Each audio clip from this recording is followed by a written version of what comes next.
बिस्मिल्लाहिर्रहमानिर्रहीम अल्हम्दुलिल्लाहि रब्बिल आलमीन व बिही नस्तईन व हुवा खैरुन नासिरिन व मुईन अम्मा बाद फ़क़द क़ालल्लाहु तबारक व तआला फ़ी क़ुरआनिल मजीद व हुवा अस्दक़ुस सादिक़ीन व क़ौलुहुल हक़।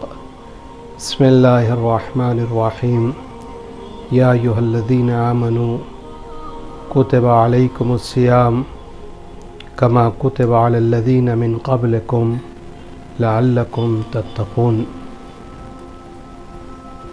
सबसे पहले मैं आप तमाम हज़रात की खिदमत में माह मुबारक रमज़ान की मुबारकबादी पेश करते हुए अपने चंद मारूज़ात आप हज़रात की खिदमत में पेश करना चाहता हूँ। माह मुबारक रमज़ान परवरदिगार का वो महीना है जो बरकतों वाला, रहमतों वाला महीना, वो महीना कि जिसमें परवरदिगार अपने कलाम इलाही को पेश कर रहा है लोगों के सामने। माह मुबारक रमज़ान बेहतरीन महीना है लोगों के लिए, मोमिनीन के लिए। जिस तरीके से आय करीमा में भी परवरदिगार इरशाद फरमा रहा है, ऐ ईमान लाने वालों, रोज़ा तुम पर फ़र्ज़ किया गया है जैसा कि तुमसे पहली कौमों पर भी रोज़े को फ़र्ज़ करार दिया गया था। क्यों रोज़े को फ़र्ज़ करार दिया गया है? लअल्लकुम तत्तक़ून, ताकि तुम्हारे अंदर तक़वा इलाही पैदा हो जाए, तुम तक़वा इलाही को हासिल कर सको। इस माह मुबारक रमज़ान से हमें चाहिए कि जो रहमतों और बरकतों का महीना है, इस माह में इंसान कोशिश करे, आगे बढ़े। जो रहमतों का महीना है उन रहमतों को हासिल करने की कोशिश करे। खुदा इस माह मुबारक में बड़ी रहमतें और नेमतें और बरकतें अता फरमाता है, उसको हासिल करने की कोशिश करें। इससे पहले रहमत इलाही पर मैं गुफ्तगू करूं। हदीस में भी मिलता है कि पहला अशरा माह मुबारक रमज़ान का रहमत का है और दूसरा अशरा मग़फ़िरत का है और तीसरा अशरा परवरदिगार जहन्नुम के अज़ाब से महफूज फरमाता है।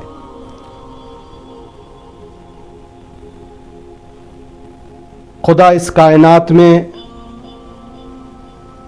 मोहब्बतें, लुत्फ़ व करम, रहमतें इतनी नाजिल कर चुका है, इतनी वसी हैं परवरदिगार की रहमतें कि इंसान जब इस कायनात को देखता है हैरान रह जाता है। खुदा हम जैसे बंदों के लिए ये दुनिया खल्क़ किया है, दुनिया का ज़र्रा ज़र्रा रहमत इलाही से सरशार है। इसी के लिए उलमा ने रमज़ान का जो लफ्ज़ इस्तेमाल हुआ है उससे कुछ मारूज़ात पेश किए हैं। जैसे रे से कहा है रहमतों की बारिश होती है, इस माह मुबारक रमज़ान में मखसूस करार दिया है। रहमतें तो परवरदिगार की बहुत आम हैं। हमारी ये सांस लेना भी रहमत परवरदिगार है। हमारा जिस्म और ये बदन जो ज़ाहिरी बदन है मादी एतबार से, ये भी रहमत इलाही है। हमारा उठना बैठना चलना, अशरफुल मखलूक़ात करार देना परवरदिगार का हमारे लिए, ये भी रहमत है। तो हर मकाम पर हर जगह आप रहमत इलाही को देख सकते हैं, लेकिन इस रहमत इलाही को हिस्स करने के लिए इंसान को ख्वाब गफलत से बेदार होने की ज़रूरत है। नेमतें रहमतें परवरदिगार की आम हैं, बहुत सारी नेमतें हैं, रहमतें हैं हर रोज़ हर आन, लेकिन इंसान को तवज्जो करने की ज़रूरत है, उस पर गौर व फिक्र करने की ज़रूरत है और उस परवरदिगार का शुक्र बजा लाने की ज़रूरत है। रहमतें इतनी ज़्यादा हैं परवरदिगार की कि जैसे कि उलमा इरशाद फरमाते हैं, रे से रहमतें हैं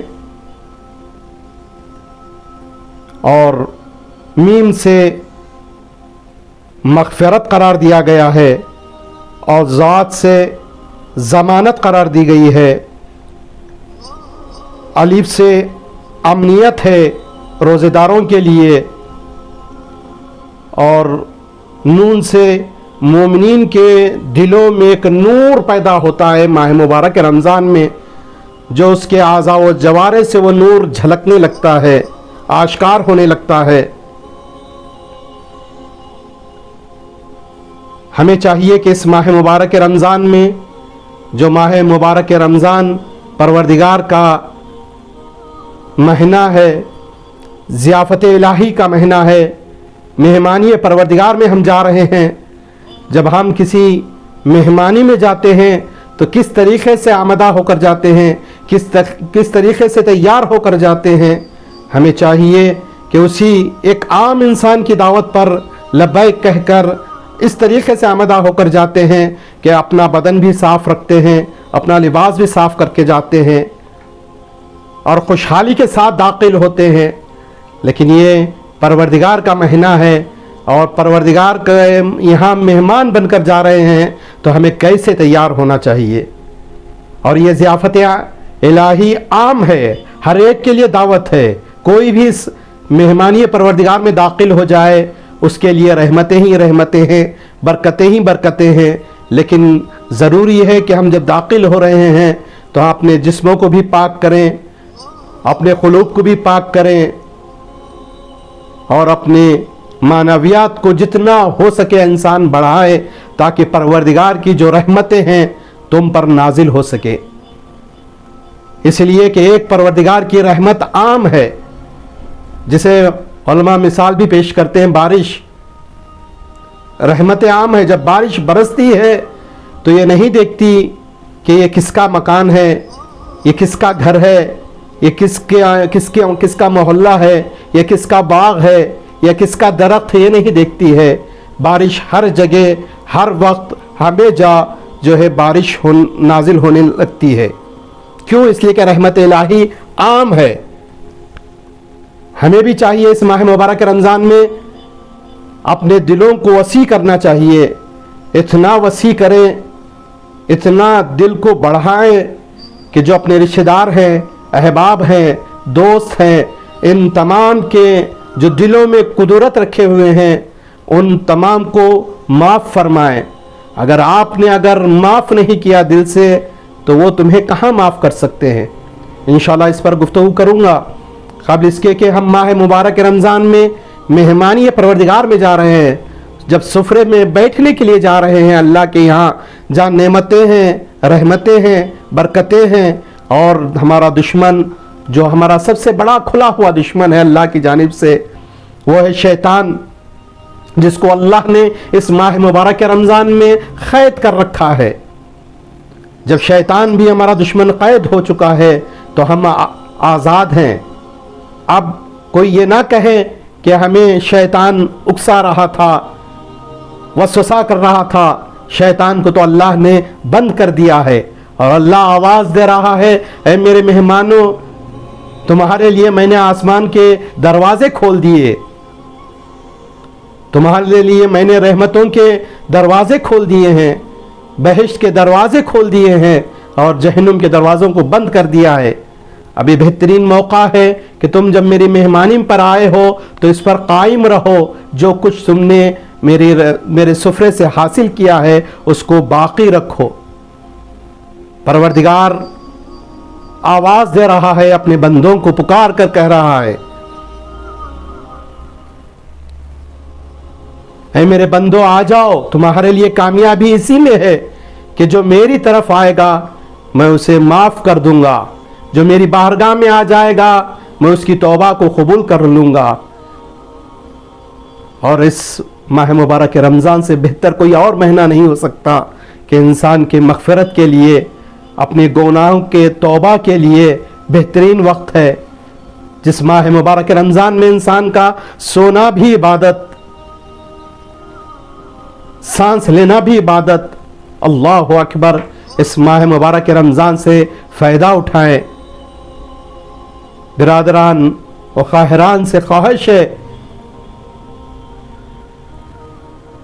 कि अगर पिछले साल अल्लाह के लिए रोज़ा नहीं रखते थे, नमाज नहीं पढ़ते थे, कुरान नहीं पढ़ते थे, तो आज आ जाओ अल्लाह की बारगाह में, रोज़ा रख लो। बहाने ना बनाओ, बीमारी के बहाने ना बनाओ। मखसूसन मेरे नौजवान भाइयों से गुजारिश है कि बहाने बनाए जाते हैं। इंसान का कोई वक्त नहीं है मरने का, कोई मौका नहीं है। ये बेहतरीन मौका है, अल्लाह ने तुम्हें इनायत फरमाया है। अल्लाह तुम्हें हयात से नवाजे, तुम्हारे लिए अल्लाह की जानिब से नेमतें बरकतें नाजिल हो आप सब लोगों पर। लेकिन इस माह मुबारक रमज़ान में अल्लाह के रास्ते पर आ जाएं, जो सिरात मुस्तकीम का रास्ता है। बहानेबाजी को बंद करें। मेरी तबीयत ख़राब है, मेरी तबीयत नासाज है कहकर बहाना ना बनाएं। छोटी छोटी बातों पर रोज़ों को तर्क ना करें, नमाजों को तर्क ना करें, कुरान पढ़ने से दूर ना हो जाएं। इसलिए कि माह मुबारक रमज़ान में अगर अल्लाह से कलाम नहीं करेंगे तो फिर कब करेंगे? ये बेहतरीन मौका है। अल्लाह की बारगाह में तलाश करें। आप एक कदम बढ़ाएं, अल्लाह 70 कदम बढ़ाकर आपको अपनी तरफ ले जाएगा। कामयाबी इसी में है कि अल्लाह की बारगाह में आ जाएं और अल्लाह की बारगाह में आकर जितना आप अपना ज़र्फ़ बढ़ाएंगे, परवरदिगार आपके उस ज़र्फ़ में अपनी रहमतें, नेमतें, बरकतें नाजिल फरमाएगा। और ये बेहतरीन महीना जो इंसान के लिए है, आमदगी का है, ख़ुद को बनाने का महीना है। बस मुख्तसर अल्फाज में अर्ज़ कर दूं कि इंसान इस माह मुबारक रमज़ान में अल्लाह के हुक्म से जो बातें कल तक तुम्हारे लिए, जो खाने, जो ग़िज़ाएँ तुम्हारे लिए हलाल थी, जायज़ था तुम्हारे लिए खाना, कुछ वक्त के लिए हुक्म लगाया कि तुम खाने को छोड़ दो, पानी को छोड़ दो, तो तुम अल्लाह की बात पर खाना भी छोड़ दिया, पीना भी छोड़ दिया। और अल्लाह ये बताना चाह रहा है, मेरे बंदे, अगर तेरे अंदर इतनी कैपेसिटी है, इतनी ताकत और क़ुव्वत मौजूद है कि तू आम दिनों में मेरे हुक्म पर अमल करते हुए माह मुबारक रमज़ान में हलाल चीज़ों से बच सकता है, रुक सकता है, इमसाक कर सकता है, तो आम दिनों में तो हराम के करीब न जा। हराम ग़िज़ाओं से अपने आप को बचा। तू बचा सकता है, तू कंट्रोल कर सकता है, ये ताकत तेरे अंदर मौजूद है। हमें चाहिए कि इस माह मुबारक रमज़ान में अपने आप को आमदा करें, तैयार करें, ताकि आने वाले 11 महीनों में जो माह मुबारक रमज़ान में हमने रहमतें, बरकतें जो हासिल किए हैं उसको कायम व दायम फरमा सकें। और परवरदिगार बड़ा मेहरबान है, रहम करने वाला है। अगर अल्लाह के यहाँ हम नहीं जाएंगे पनाह लेने के लिए तो फिर हमारा कौन होगा? हमारा कोई सहारा नहीं है, कोई सहारा दुनिया में बनने वाला नहीं है। अगर कोई सहारा बन सकता है तो परवरदिगार की जात है। जैसे कि मौलाए कायनात दुआए कुमैल में इरशाद फरमाते हैं, इलाही व रब्बी मन ली गैरुक, परवरदिगारा तेरे अलावा मेरे लिए कोई नहीं है। उस जाते परवरदिगार के अलावा हमारे कौन है जो हमारी मदद कर सके? कोई नहीं है। परवरदिगार इस माह मुबारक मखसूस करार दिया है रहमतों के लिए। खुदा अपने बंदों से कितना चाहता है, कितना मोहब्बत करता है, कितना लुत्फ व करम फरमाता है अपने बंदों पर। आवाज कुरान आती है, खुल या इबादी, आवाज दे रहा है, ए मेरे महबूब आप कह दीजिए इबादी मेरे बंदों से, अल्लज़ीना असरफ़ू अला अनफुसिहिम, जिन लोगों ने अपने नफ्सों पर जुल्म किया है। क्या खूबसूरत लफ्ज इस्तेमाल किया है ये, इबादी मेरे बंदो। अपने बंदे कहा है परवरदिगार ने। हम भी घर में अल्लाह ने एक रहमत दी है, बाप माँ, ये रहमतें हैं, बड़ी नेमतें हैं। लेकिन जब बाप बच्चे से नाराज हो जाता है उसकी हरकतों से, तो बाप डायरेक्ट गुफ्तगू नहीं करता अपने बच्चे से, जबकि मोहब्बत दिल में है, चाहता है अपने बेटे को, लेकिन चंद खताओं की वजह से वो गुफ्तगू करना नहीं चाहता अपने बच्चे से। और जब भी गुफ्तगू करना चाहता है तो अपने ज़ौजा के जरिए से उस बच्चे की माँ से गुफ्तगू करता है कि उसको कह दो वो ना रहे, वो ना खाए, वो ना पिए, घर से चला जाए। डायरेक्ट बात नहीं कर रहा है। क्यों? थोड़ा सा नाराज होने की वजह से। बच्चे ने क्या खता कर दी जिसकी वजह से वो खुद गुफ्तगू करना पसंद नहीं कर रहा है, जबकि उसके दिल में मोहब्बत मौजूद है। लेकिन अल्लाह जो 70 माओं की और बाप की मोहब्बत रखने वाला परवरदिगार आवाज दे रहा है, कुल या इबादी, हे मेरे बंदो आ जाओ, मेरी बारगाह में आ जाओ। तुमने जो गुनाह किया है वो मेरे लिए नहीं है, तुमने अपने लिए अपने नफ्सों पर जुल्म किया है। अनफुसहुम, तुम अपने नफ्सों पर जुल्म किया है। लेकिन आगे बढ़कर कहता है, ला तक़नतू मिन रहमतिल्लाह, अल्लाह की रहमत से मायूस ना होना। एक तरफ अल्लाह ये कह रहा है कि मैं मेरे बंदो, और दूसरे मकाम पर कह रहा है कि मेरी रहमत से मायूस ना होना। इन्नल्लाह यग़फ़िरुज़्ज़ुनूब जमीआ, परवरदिगार तुम्हारे सारे गुनाहों को माफ फरमा देगा। इन्नहु हुवल गफूरुर रहीम, बेशक अल्लाह बड़ा बख्शने वाला, माफ करने वाला है, रहम करने वाला है। वो परवरदिगार आवाज दे रहा है, मेरे बंदो आ जाओ मेरी बारगाह में, इसी में तुम्हारे लिए कामयाबी है, इसी में तुम्हारे लिए भलाई है। हमारे यहां देखते हैं अदालतों में जब किसी मुजरिम का परवंदा पहुंचता है तो परवंदा पहुंचने के बाद, अदालत का हुक्म सादिर होने के बाद भी, मुजरिम को आजाद करने के बाद भी, मुजरिम को माफ करने के बाद भी वो परवंदा अदालत में बाकी रहता है, लिखा हुआ रहता है, महफूज रहता है। लेकिन अल्लाह की बारगाह में अल्लाह ने दो नेमतें रखी हैं। अल्लाह ने दो नुमाइंदे रखे हैं। उसके अलावा जमीन खुद गवाह बनेगी, आज़ा व जवारे तुम्हारे गवाह बनेंगे।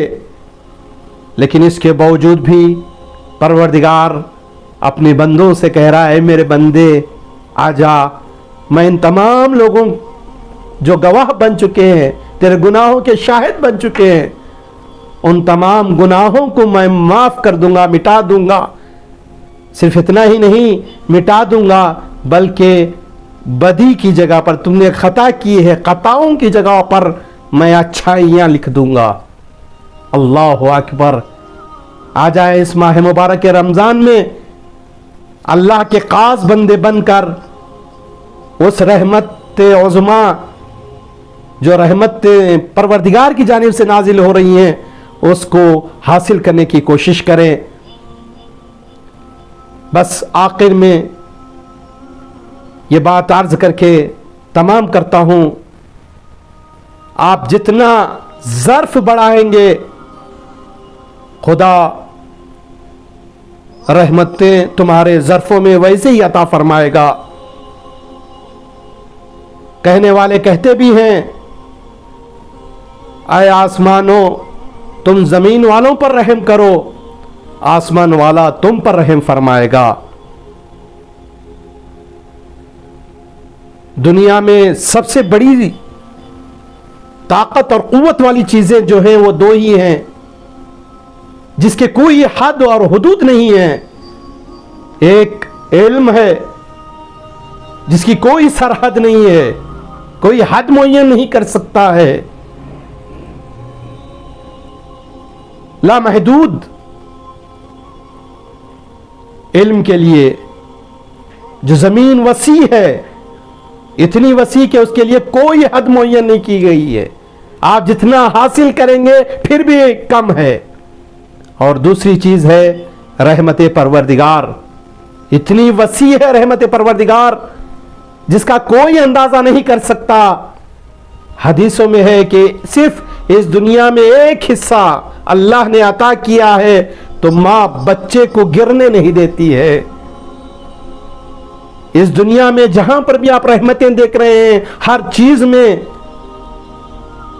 एक हिस्सा अल्लाह ताला ने अता किया है, उसकी कोई हद मुअय्यन नहीं है। इस दुनिया के बाद आखिरत में तो और ज्यादा रहमत परवरदिगार ज्यादा होगी, जिसका कोई मुकायसा नहीं कर सकता, जिसका कोई फिक्र में हम सोच नहीं सकते, हद मुअय्यन नहीं कर सकते। इस दुनिया में भी हम जितना चाहें कोशिश कर लें, लेकिन रहमतों की वसाअतों को हम महदूद नहीं कर सकते। आए इस माह मुबारक रमज़ान से अपने आप को रहमत इलाही से सरशार करें, ताकि हमारी दुनिया भी आबाद हो सके और आखिरत भी आबाद हो सके। अस्सलामु अलैकुम वरहमतुल्लाहि वबरकातुहू।